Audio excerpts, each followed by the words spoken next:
it's time for Toker Talk Radio, the voice of the marijuana nation. What are you people? On dope? Where you can toke. I inhale frequently.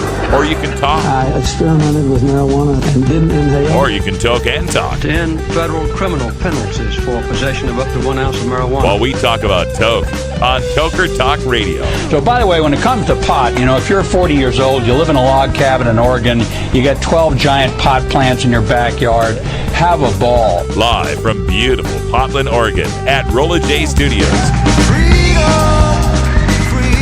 Hey, this is great.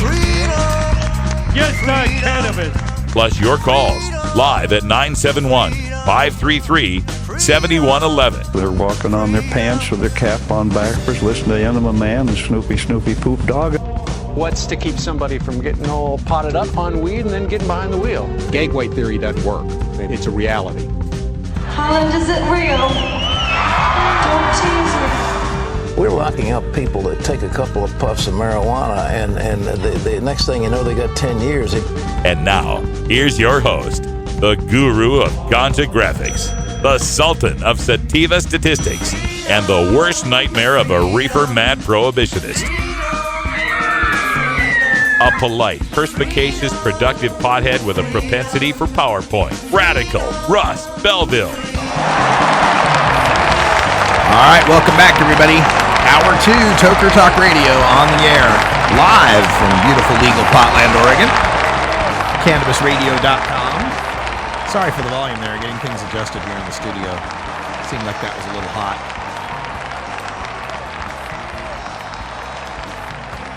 Oh my goodness, we've got Democratic primaries going on in Michigan and in Mississippi. If you're in one of those two states and you're listening to my voice right now live, turn this off and go vote, unless you've already voted, and in which case, thank you for voting. But yeah, we got this big race going down, and it's interesting because, me as the pot guy, I come and talk to you every day about marijuana, but lately I've been putting some words down in the political realm.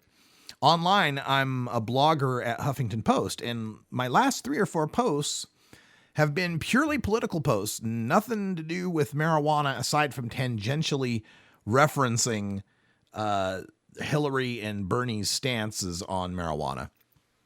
But mostly, I've been writing these pieces about Bernie Sanders and Hillary Clinton and how I will not vote for Hillary Clinton. Right now, I'm looking at a piece that's been written by one of my favorite writers, the Rude Pundit, with whom I almost always agree. And he says, get off it. You're going to vote for Hillary Clinton this November if she's the nominee. You will. Quit fronting, right? Quit posing like you're going to vote any other way. To which I have to say, sorry, Rude Pundit. I will not vote for Hillary Clinton. It's not going to happen. So I'm getting calls now from some media because this post I wrote up on this, this Hillary thing ended up getting like 50, 60, 70,000 likes, something like that. Really kind of blew up, went viral. And now I'm kind of getting courted by some of these media to do some interviews and to talk about this stuff. I got Yahoo News calling me after the show here to talk about this. And I wonder if they're going to paint me as the ultimate Bernie bro, right? Straight, white, male, privileged, smokes pot, unrealistic, idealistic, called Radical Russ, right? So we'll see how this goes. But yeah, I'm sorry. I just cannot bring myself to vote for her. And it's not like I'm some sort of crazy idealist, right? Obviously, when it comes to the marijuana thing, I'm supporting all measure of kind of pro-business, moderate marijuana legalizations. I'm not one of the stoners against legalization. I'm not one of the true legalizers out there that thinks the only way to legalize is to have perfect legalization right out of the gate, right? So you'd think, well, gee, Russ, if you're so incrementalist when it comes to marijuana, why couldn't you see the good in Hillary Clinton? And that she'd be leagues better than whoever the Republican might be, and you'd get some decent, incremental good things out of Hillary. The problem with it, though, is that I could go that route with Hillary Clinton if there were 6 things I disagreed with her on, or 12, or 20. My list is up to like 30 now. Like at some point, a candidate has to be so against so many of your core values that the things that she and you share aren't enough to outweigh those which you don't share. And somebody wrote it on my Facebook feed the other day about, this is a negotiation between the Democratic base and the party.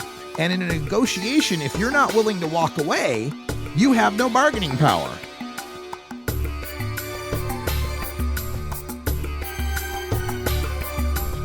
This is the Russ Belville Show on CannabisRadio.com.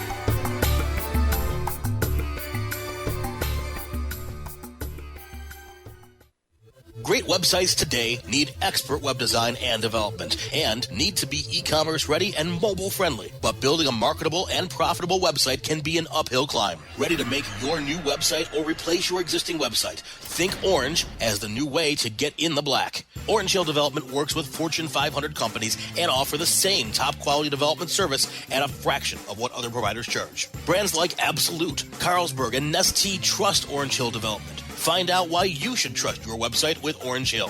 Contact Orange Hill for a consultation today at orangehilldevelopment.com. You're not high. You're listening to the Russ Belville Show on CannabisRadio.com. I said, on this program, what do they want? My grandchildren and the monster. Did I scare you? Okay. Maybe you're high, too. Educator, author, and advocate Dr. Mitch Earlywine is here to tackle the burning issues. And I'm here to clear up the myths about cannabis and burn them away with science. CannabisRadio.com presents a no-holds-barred platform that seeks to redefine and revolutionize the entire scope of the cannabis culture while opening the door for more to join the cannabis crusade. Dr. Kevin Hill. You can't ignore the fact that, like alcohol, most people who use don't have a problem. So I think that you need to think about policy in that way while educating people properly about marijuana. I think that's the way to go. Burning Issues, only on CannabisRadio.com. With over 6 years of experience in the industry, New Era CPAs is one of the nation's leading cannabis accounting firms, helping hundreds of growers, dispensaries, and ancillary companies with their tax, legal, and business strategies. New Era CPAs offices cover the West Coast from Seattle to San Diego, and their skilled team is always available to help you take your business to the next level. Visit NewEraCPAs.com for more info and set up a consultation. Welcome to the New Era.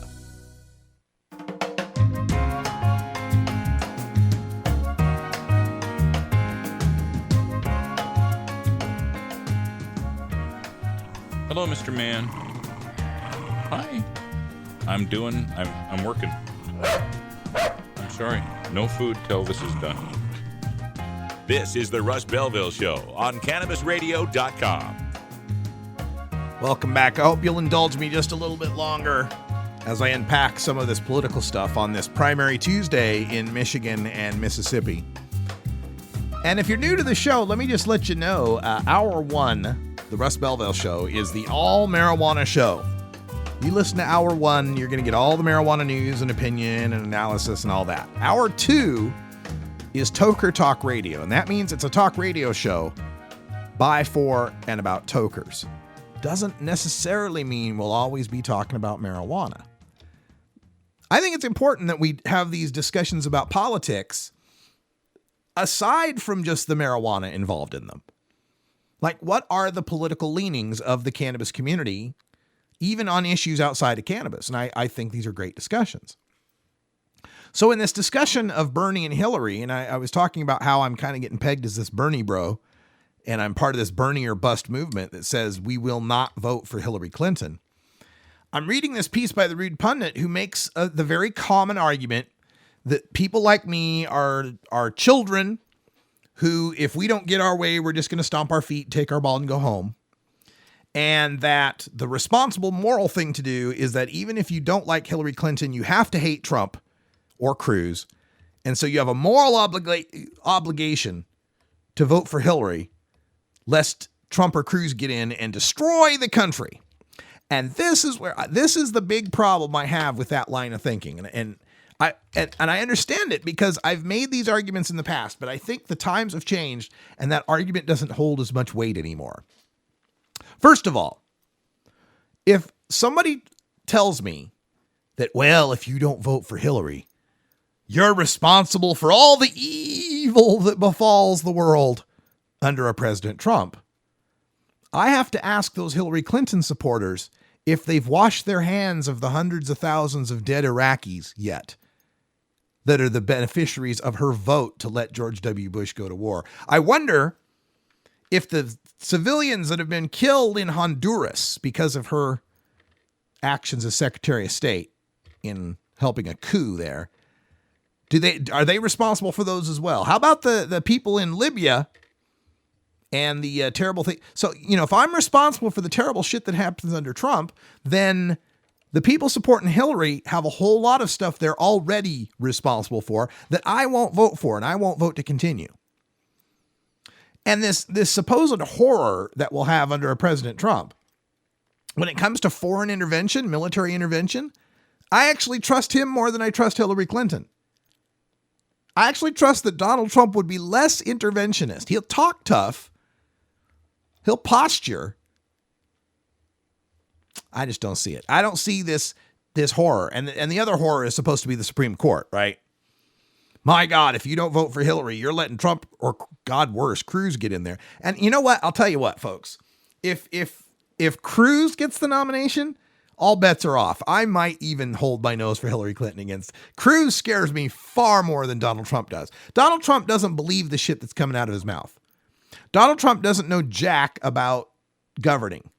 Donald Trump is playing a reality show, and he's playing the media, and he's drinking all the Republicans' milkshakes at this point.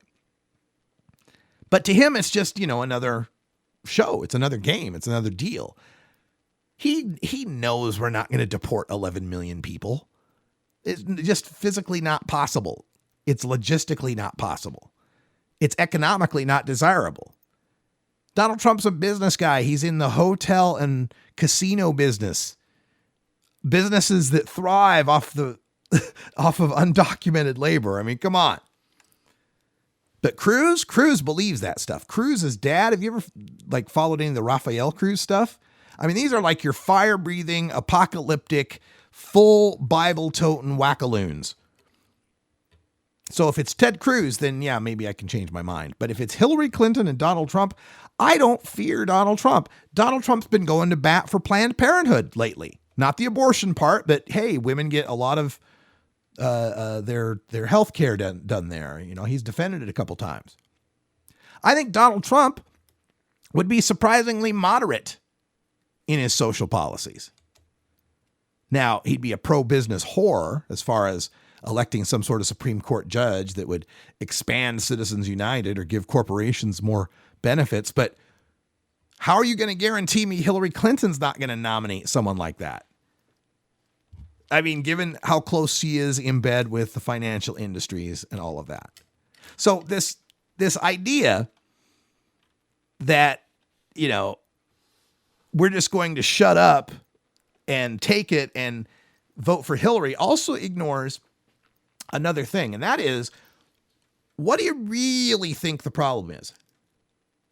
See, I think this lesser of two evils thinking has evolved thanks to the same sort of pressures that have turned our economy into quarterly thinking, right? You know how every quarter we have to show a quarterly profit. Everything is all about the quarter.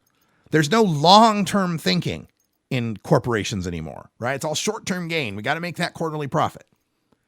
And I think there's a similar thing that's happened to our politics where it's all about this 4 years, this presidential election, the most important presidential election ever, without any concern to the long-term arcs in politics. What have we gotten for this lesser of two evils thinking? What's been the result? So that's what it's been.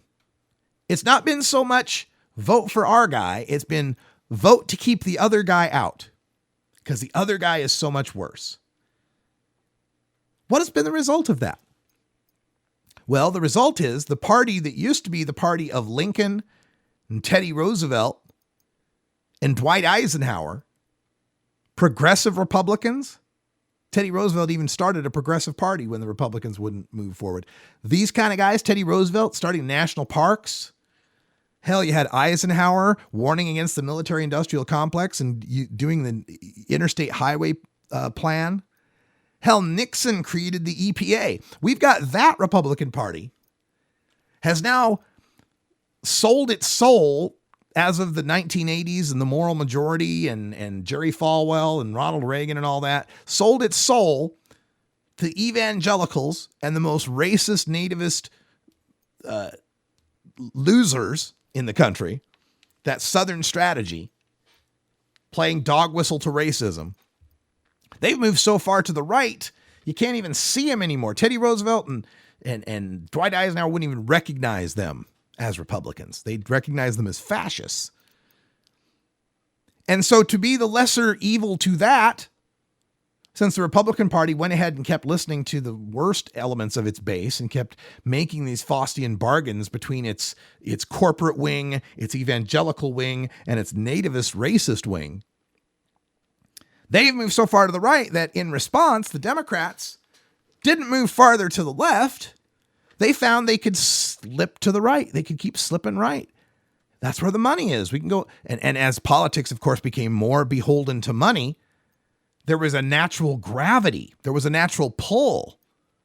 See, it used to be politics was all about the people, mobilizing people. And that's why Democrats needed unions and needed, the social rights movements and needed people, the power of people. But as the power of people diminished and the power of corporations rose, the power of money in our politics rose, that created a natural gravity toward the money side of the political aisle, which has always been the right side, always been the conservative side. That's what I always liked about American politics. When I was growing up, it's like, Daddy, why are we Democrats? Because Democrats are the party of the working people. Republicans are the party of the owners and the rich. And you need both sides to have a natural kind of ecosystem there so that the Democrats are the mommy and the Republicans are the daddy. And the daddy needs to be strict and make sure mommy doesn't spend too much money, but mommy needs to be strict and make sure daddy takes care of the kids, right? That was my first introductions to politics when I was a kid, watching, I think it was Ford and Carter debating. And I still believe in that. And I believe what's happened, and part of why our politics are so toxic now, is because that natural order, that natural balance or ecosystem has slid so far to the right with the introduction of money in the politics and the corruption that now today's Democrats, your Bill Clinton, Barack Obama, and Hillary Clinton, are as unrecognizable to FDR and Lyndon Johnson and Jimmy Carter as today's Republicans are to Nixon, Eisenhower, and Teddy Roosevelt. So if you're looking at long-term arcs, if you're a long-term thinker and you're not just focused on the quarterly gain and the 4-year presidential race, did we win this one? Did we lose this one? If you're looking at that long-term arc, you can't vote for Hillary Clinton. Hillary Clinton just continues and further cements in that rightward shift. Every time a Democrat wins the presidency and it moves farther and farther to the right, the more the Democrats in the lower levels and such have to follow that pull to the right as well. That's why we have so many so-called blue dog Democrats from, conservative southern districts and such. We keep seeing this pull farther. So what's going to pull them back to the left? What's going to pull Democrats back to the left? The power of the people. And the only way the people's power can be felt is in the power of the vote. And that would be if they can't get enough votes because we're sitting home. But isn't marijuana or dope illegal? Only for those who enjoy it. I want the Democrats at the end of the 2016 election, whether they win or whether they lose, to have to look at the numbers and say, well, look here. Here's 1 million votes. Here's 2 million votes. Here's 5 million votes for Bernie Sanders, whatever it turns out to be. 5 million votes we could have had if we keep tacking to the left. They're not going to see that if they just keep getting our votes. Dr. Dabber, hurry! Its temperature is shooting past 1,000 degrees Fahrenheit. It's burning up. I'm afraid for this little guy, it's just too late. What caused the problem? Only Dr. Dabber can maintain the perfect temperature for a smooth-tasting, slower burn. This standard vaporizer lost all of its health benefits, sending it up in smoke.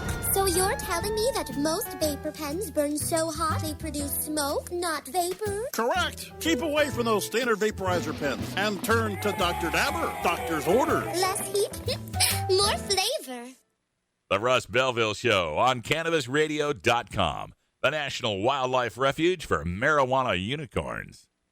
It's time for Cannabis Facts about Alzheimer's from Robert Platshorn's thesilvertour.org. This message is supported by our donors and Hemp Inc., a public company poised to lead America's hemp revolution at hempinc.com. A new Florida study in the journal Molecular and Cellular Neuroscience found that cannabis promotes the growth of healthy new brain tissue. It can slow the effects of Alzheimer's and may in fact be able to halt it entirely. A long-term study by Ohio State University's Professor Gary Wenk concludes that people who regularly use marijuana get Alzheimer's at a much lower rate than others.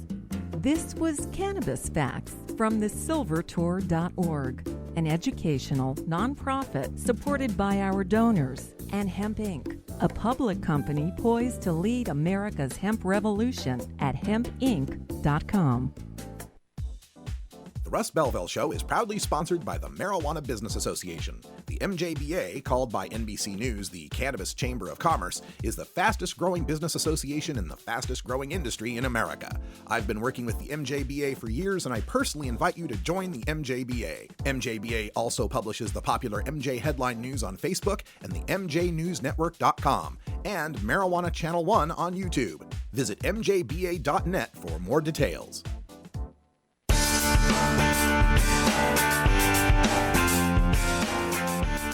I have a package here for Radical Rick. Is there a Radical Rick here? How about a Rick Russ? Any Rick Russ? Somebody named Freddie Barack has sent him a package. Anybody? What is that? Sounds like a skunk.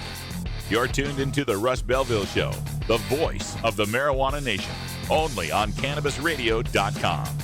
Welcome back, everybody. Still talking about the U.S. presidential elections, the primaries going on right now, and why it's in the strategic interest of people with a left-wing agenda to not vote for Hillary Clinton. I'm not saying vote for Donald Trump or whoever gets the nomination on that side. You could always vote for Gary Johnson. You could always vote for Jill Stein. But to me, there's only two ways that Democrats will get the message that they've gone too far to the right. One is if turnout really sucks. We all know that low turnout benefits Republicans, high turnout benefits Democrats.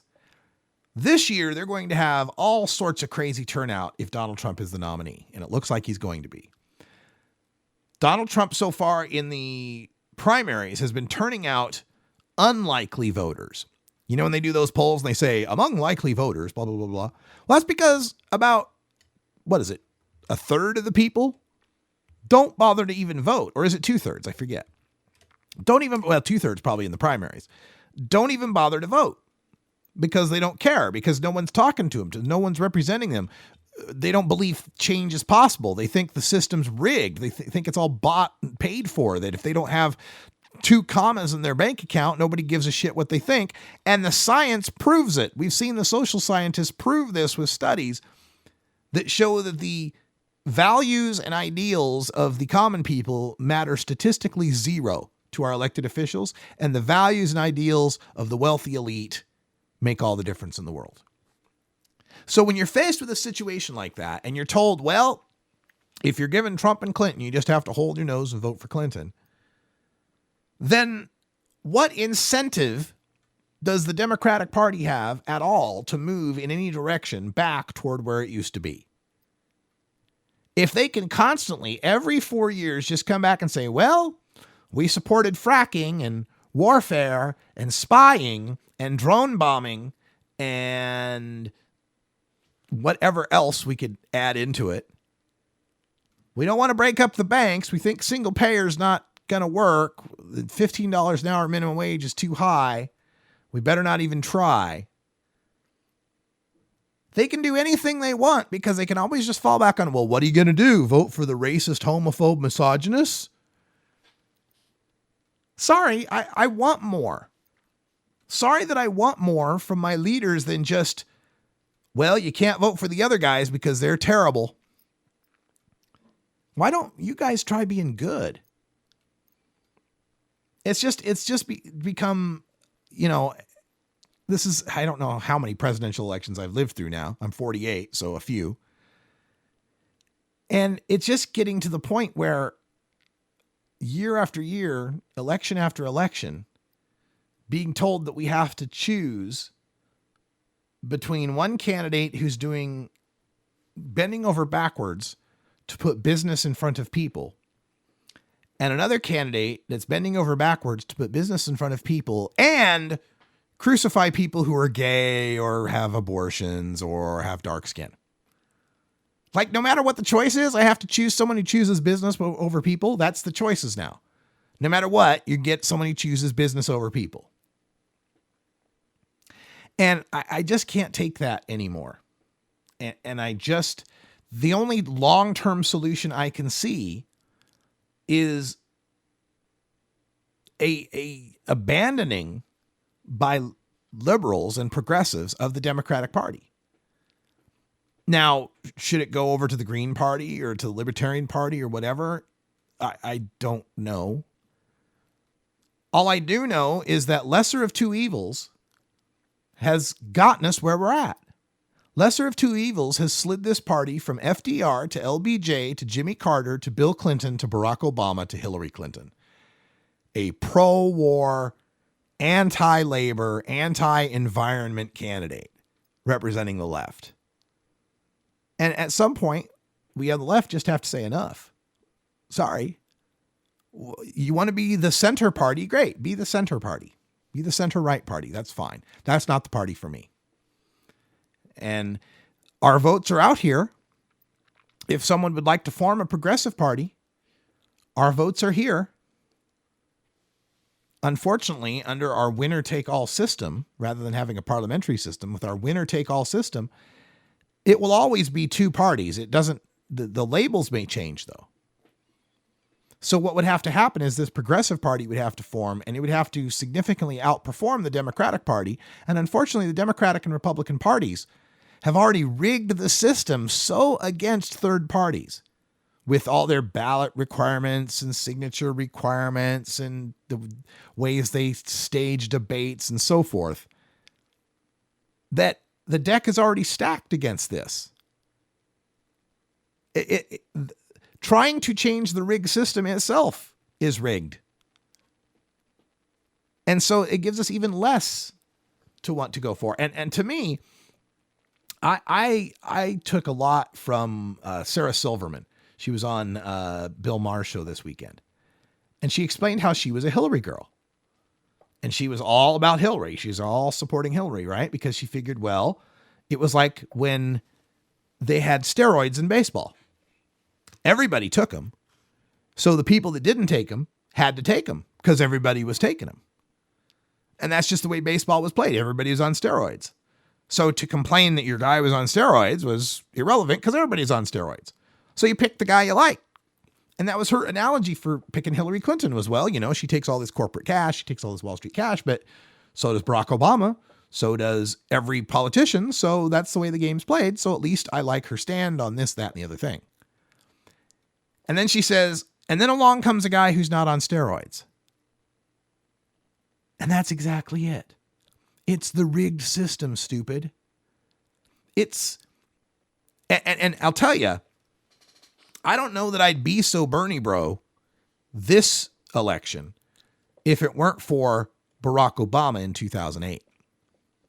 I was so excited about Barack Obama. There was a lot of the same dynamics. Hillary Clinton was running for president. She was the establishment candidate. She'd already been coronated. It was her election. These primaries were just mere formalities. And then came Barack Obama, a once-in-a-lifetime candidate who was saying all the right things about how, yes, we can, and it's all about us, we, not the crowning of Hillary Clinton, but we, the people, can accomplish things. And we can overturn this Bush administration, this terrible Bush administration that spied and tortured and did these terrible things. And Barack Obama got my hope up. But Barack Obama got me with the mantle of hope and change and these 27,000 large crowds in Portland. And he spoke like a progressive. He spoke like a liberal. And I thought, man, a constitutional scholar talks like a progressive, first African-American president. For the first time in I don't know how many elections, I felt that wonder that anything was possible, that maybe this was a turning point for America. I love this country and I want to see it the best for it. And that maybe finally with Barack Obama, we'd be evolving finally out of the shadow of George W. Bush and the shadow of the 20th century and be moving forward with progressive policies like they have in damn near every other functional country on the planet. We'd take care of our people. We'd take care of our infrastructure. We'd curb our military. We'd restore our civil liberties. That's what Barack Obama got me all hoping for. The change I was hoping for. And then to have him not even get the seat warm in the Oval Office and go against some of the most fundamental things he campaigned on. Right off the bat, dropping public option. Right off the bat, excusing torturers and banksters. So that's part of why fool me once, shame on you. Fool me twice, shame on me. That's partially why when I see Bernie Sanders come along, unlike Barack Obama, where you can only go back and look at 4 years of speeches on the Senate floor, with Bernie Sanders, I can go back 30 years of C-SPAN video from the House and the Senate, where the guy's been saying the same thing, who stood for the same policies before they were popular, before they were memes. And so now I've got that trust. I've got a candidate I actually trust, who I actually believe and hold the same, if not greater, expectations than I held for Barack Obama. I almost didn't get the chance to vote for Barack Obama because, as you know, Hillary Clinton was leading in the delegates and touting the super delegates, and the media was doing all they could to crown her preemptively and to dampen everyone's enthusiasm for Barack Obama. But fortunately, he was able to get through all the hurdles and all the shenanigans and get the nomination and go on to win.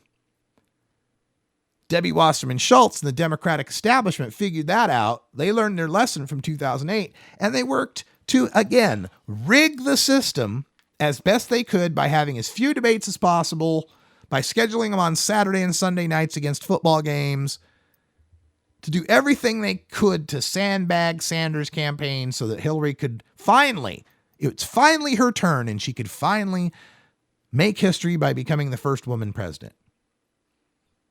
And that's the other thing, too, about Hillary. I often think that, like, beyond being the first woman president, why is she running for president? I think there's too much of her own ego in this run. And yeah, everybody's got to have some sort of ego to want to run for president. But I really think Bernie Sanders is one who's running for all of us, right? And it's not as if the left hasn't given every clear signal we can give that we're not being listened to. What do you think Occupy Wall Street was? What do you think that was? People camping out for months and protesting. That was a plea. That was a call to the left. That was a call from the left in this country, that the system's seriously out of whack and somebody needs to do something about it, and that somebody should have been Democrats listening to that.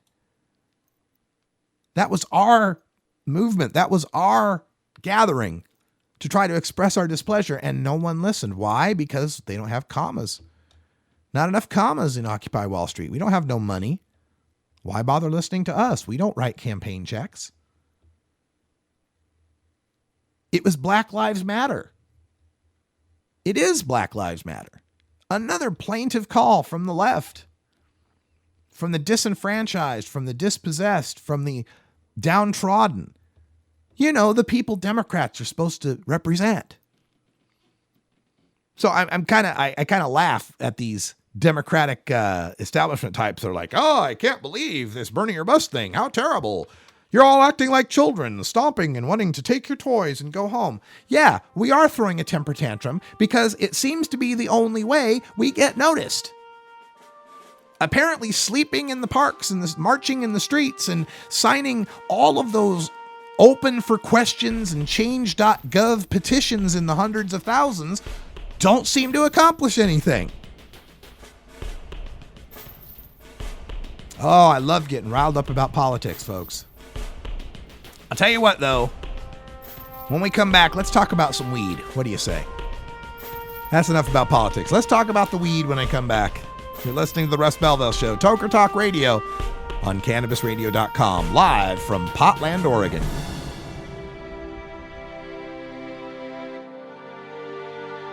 This is the Russ Belville Show on CannabisRadio.com.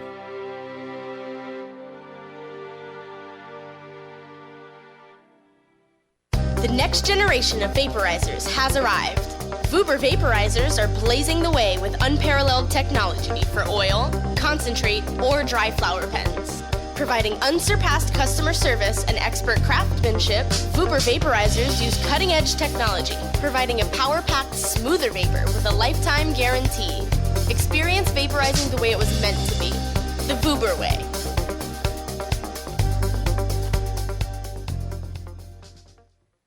The Russ Belville Show. We're as much like Cheech and Chong as ordinary Americans are like the Three Stooges. Hey, Mo! Ignite the conversation on some trending topics along the Cannabis Radio social media network. Join our crew of thousands on our Cannabis Radio page on Facebook or at Canna Radio, CANNA Radio on Twitter. Plus, look for our Facebook and Google Plus pages for all of our original programs and connect with Dr. Dina, Kyle Cushman, Dr. Mitch Earlywine, Nurse Heather, Doc Rob, the hosts of Ganjapreneur, and more. Connect with the growing Cannabis Radio social crusade at Canna Radio on Twitter or search for Cannabis Radio on Facebook, Google Plus, and Instagram and grow with us.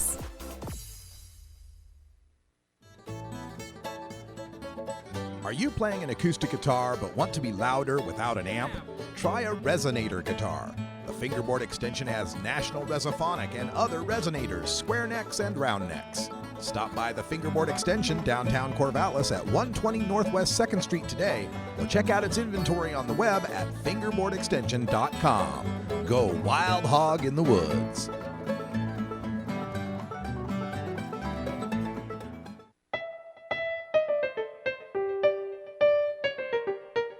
Remember, friends, there's more to life than marijuana.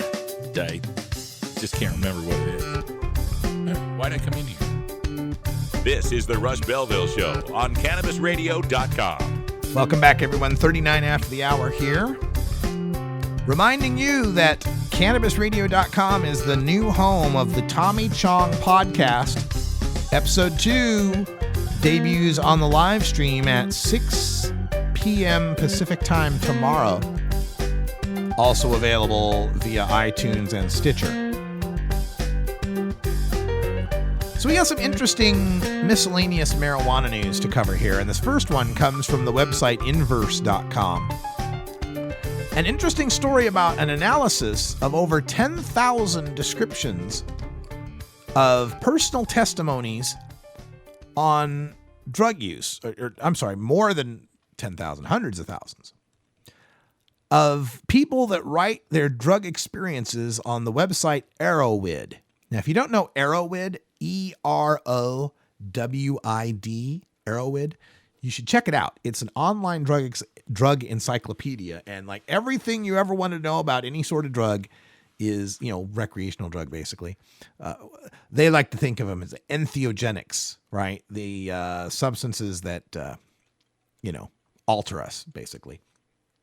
Anyway, if you look out at Arrowwood, people have written their personal testimonies on using mushrooms or using acid or using synthetic drugs or whatever.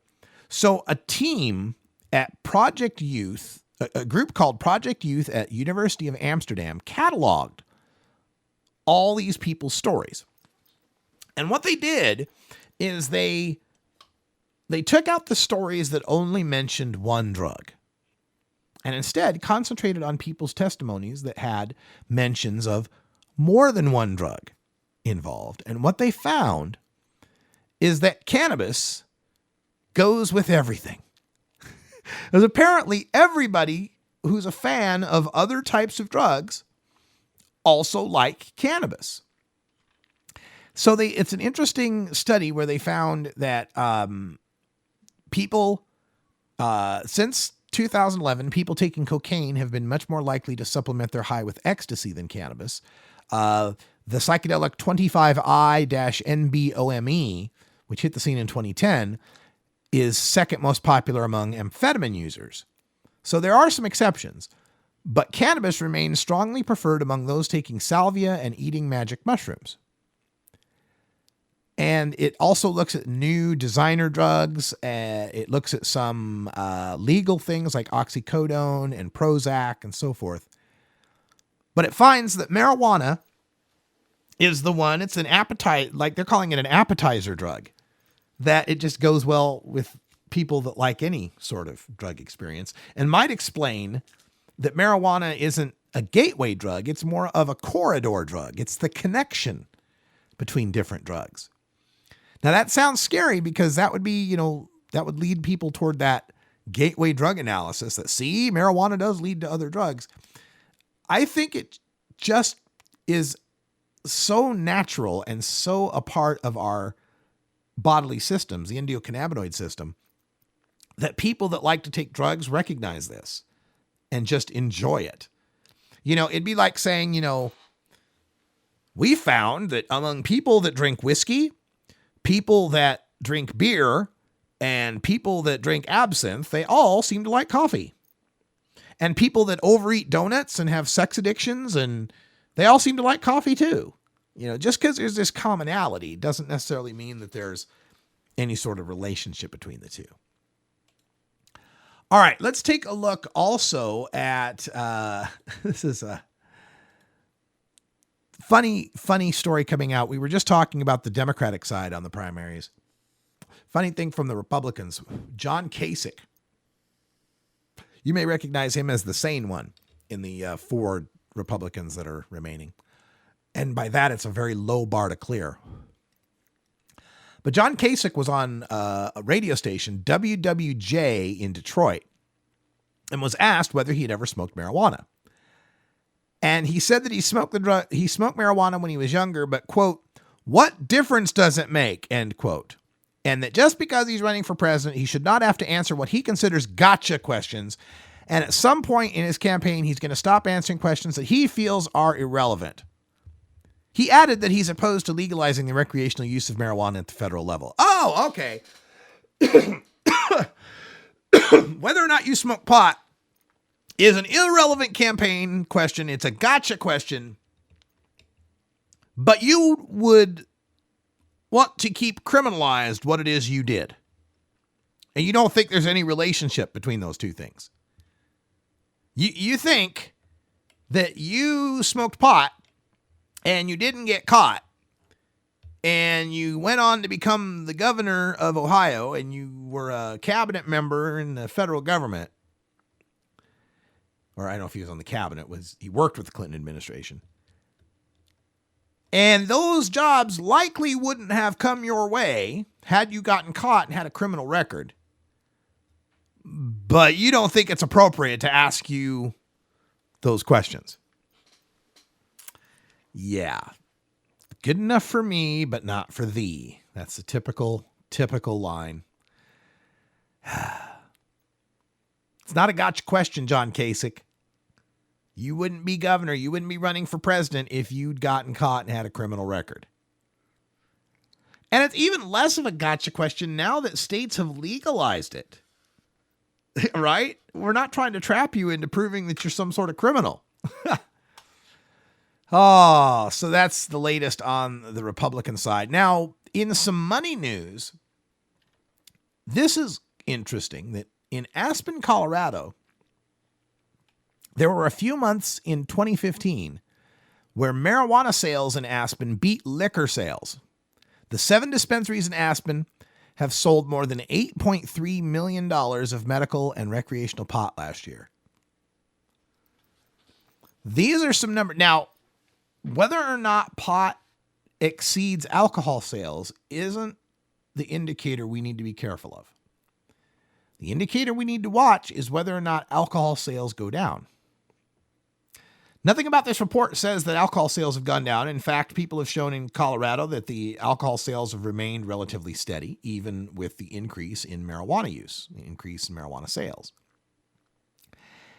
Now, some on our side would say, hey, it would be better if there was a decrease in alcohol use, that marijuana and alcohol would then be shown to be exchangeable, that people will use less alcohol if they have access to more marijuana, and since marijuana is safer, that is a net benefit for society. And while that might be true, I worry more about the political effect. If it's shown that legalizing marijuana reduces alcohol sales, that creates for us an opponent in the very, very strong beer, wine, and spirits industries. And they've got armies. We mentioned it earlier. They spent like $100 million on lobbying. They got armies of lobbyists. And if they start recognizing a trend that shows legalizing marijuana reduces their bottom line, we don't want to have them as our opponents. So I look at this, and when I see the Colorado numbers come in and say that alcohol sales have stayed the same while marijuana sales have increased, I think that's good for now. I'd like to see it stay the same for about 4 years. I'd like to see those numbers stay the same for about 4 years. Let us get another, 8 or 9 or 10 states legalized. Then let's see the numbers come down. Then let's see the alcohol numbers come down and the marijuana numbers stay where they're at. Once it's set, once it's entrenched, once it becomes more obvious that the government's never going to undo this, then let's see those alcohol numbers come down. That'd be nice. We also have a story here. I almost put this in the stupid prohibition stories, but it didn't quite make it for me.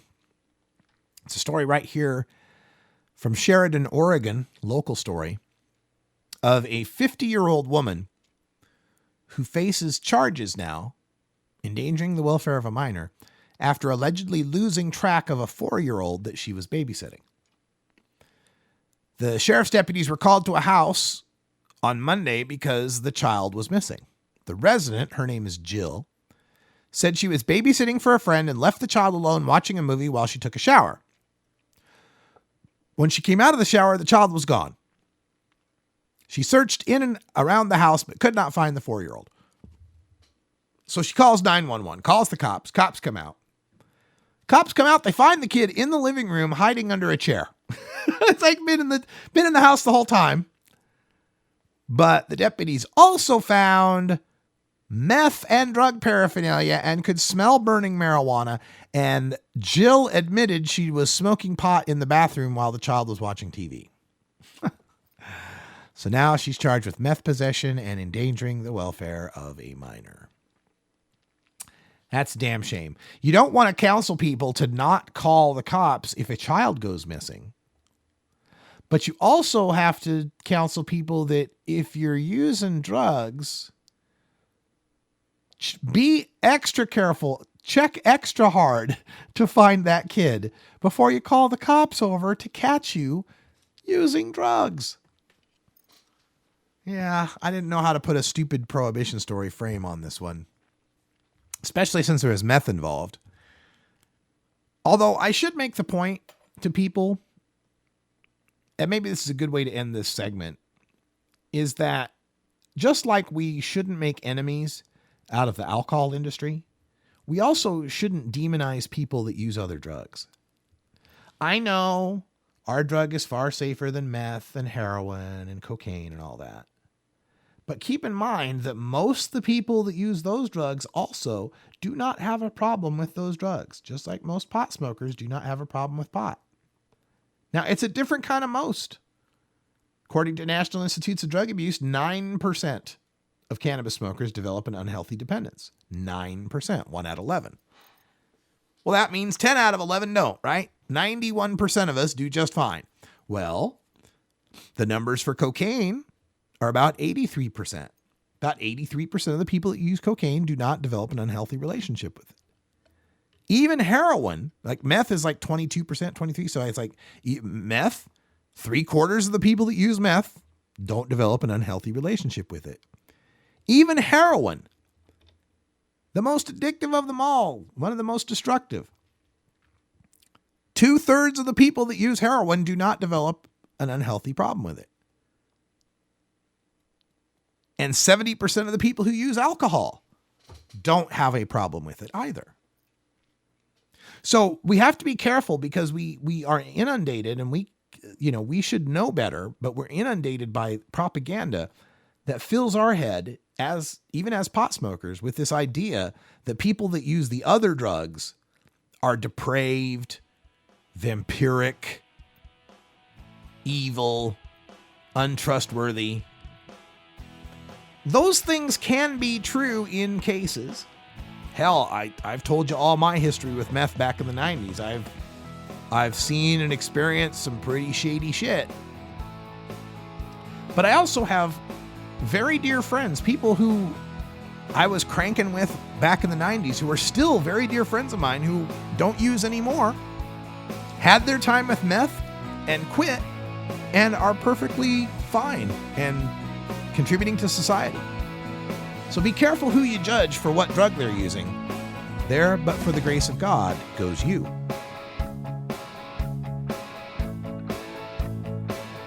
This is the Russ Belville Show on CannabisRadio.com.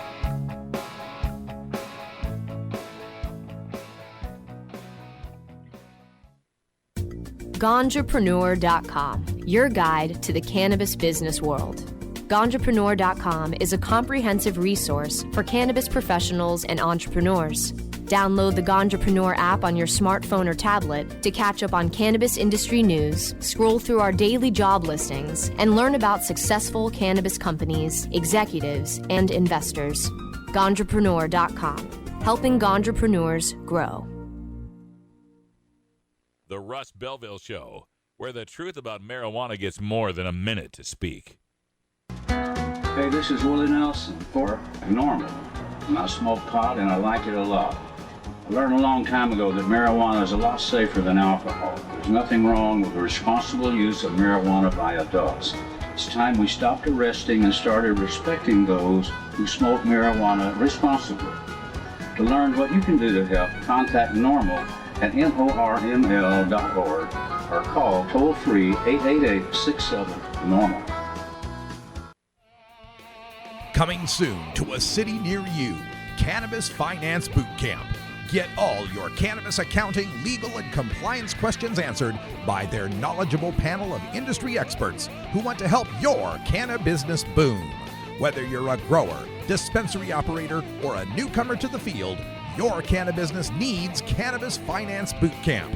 For information on upcoming events, visit CannabisFinanceBootCamp.com.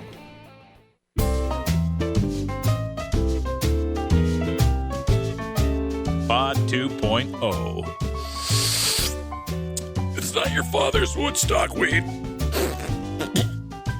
This is the Russ Belville Show on CannabisRadio.com.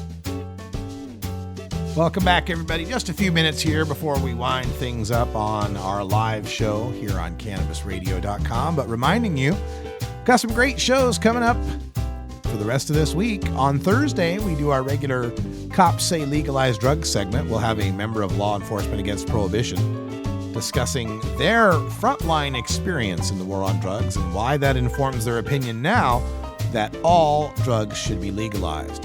And looking forward to next week, next Monday, I will be on a flight to Phoenix, Arizona. So there will be a pre-recorded Russ Belville show on Monday, next Monday. We'll see if we can get some Dr. Mitch on that show as well. And all sorts of events coming up. I'm not sure if I will be out at any event for the rest of March because we got a lot of work to do with CannabisRadio.com in Phoenix, building up the network. But I so badly want to be at the Ann Arbor Hash Bash, which is April 2nd. And Hash Bash is also taking place at the same time that Washington, D.C. smoke-in protest is happening. So I don't know. Ann Arbor Hash Bash is the oldest and the first in the marijuana season when it comes to activist protestivals. I'd love to finally, after all these years, get out to Ann Arbor. If you can help me, if you are in the Ann Arbor area and don't mind a couch surfer, that would help me a lot in making the decision whether to go to Ann Arbor or to go to Washington, D.C., where I know some people and could possibly crash on a couch. That's right, folks. We're pretty low rent here on the Russ Belville Show.